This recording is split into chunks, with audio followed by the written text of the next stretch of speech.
ওপার বাংলার মতো এপার বাংলাতেও সুরক্ষিত নয় হিন্দুরা, তাই অবিলম্বে নিরাপত্তা দেওয়া হোক।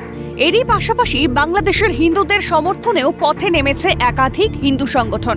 এই সমস্ত কিছুর ঘটনার প্রতিবাদে হাজরা মোড়ে একাধিক হিন্দু সংগঠনের নেতা সন্ন্যাসীরা বিক্ষোভ দেখায়। কয়েকদিন আগেই বাংলাদেশে দীপু চন্দ্র দাসের হত্যার প্রতিবাদের ঝড় ওঠে এপার বাংলায়। সেই সময় একাধিক হিন্দু সংগঠনের নেতা সন্ন্যাসীরা বাংলাদেশ উপ হাইকমিশনে অভিযানে গিয়ে গ্রেফতার হন। শুধু তাই নয়, তাদের বিরুদ্ধে বেআইনিভাবে মামলাও দায়ের হয়।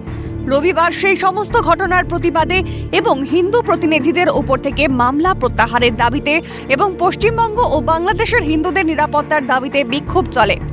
এই বাংলার হিন্দুদের ওপর পুলিশি নির্যাতনের প্রতিবাদে কড়া বার্তা দেওয়ার জন্যই মুখ্যমন্ত্রী মমতা বন্দ্যোপাধ্যায়ের বাড়ি থেকে ঢিল ছোড়া দূরত্বে বিক্ষোভ প্রদর্শন করা হয়। আমাদের বার্তা হবে যে এই দেশটা একটা সেকুলার দেশ। Retain this secular fabric. এক পেশে হবেন না। আপনি কাউকে ভালোবাসতে পারেন, মমতা বন্দ্যোপাধ্যায় ব্যক্তিগতভাবে কাউকে ভালোবাসতেই পারে, তার মানে এই নয় আমাদের রক্ত দিয়ে তার দাম দিতে হবে। নো, আমরাও ট্যাক্স পে করি, আমরাও ভোট দিই, আমাদের সংখ্যাও অনেক।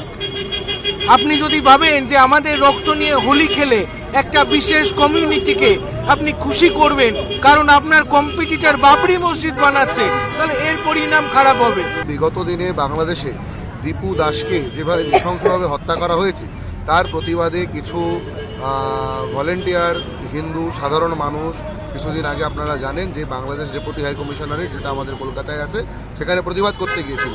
কিন্তু আমরা দেখি সেইখানে তাদেরকে অকথ্যভাবে মারধর করা হয়। বর্তমান প্রেক্ষাপটে আমরা দেখেছি পশ্চিমবাংলাতে হরগোবিন্দ দাসদের পরিবার বা অন্যান্য জায়গাতে সংস্কৃত টিচার চেয়ে ছাত্র খুন হয়েছে।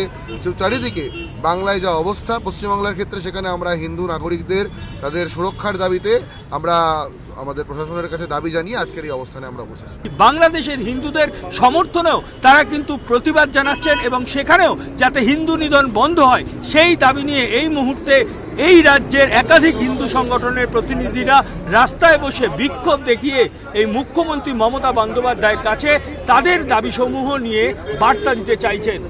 ক্যামেরায় পুষ্পা দেবনাথের সঙ্গে সুদীপ্ত পাল, ক্যালকাটা নিউজ।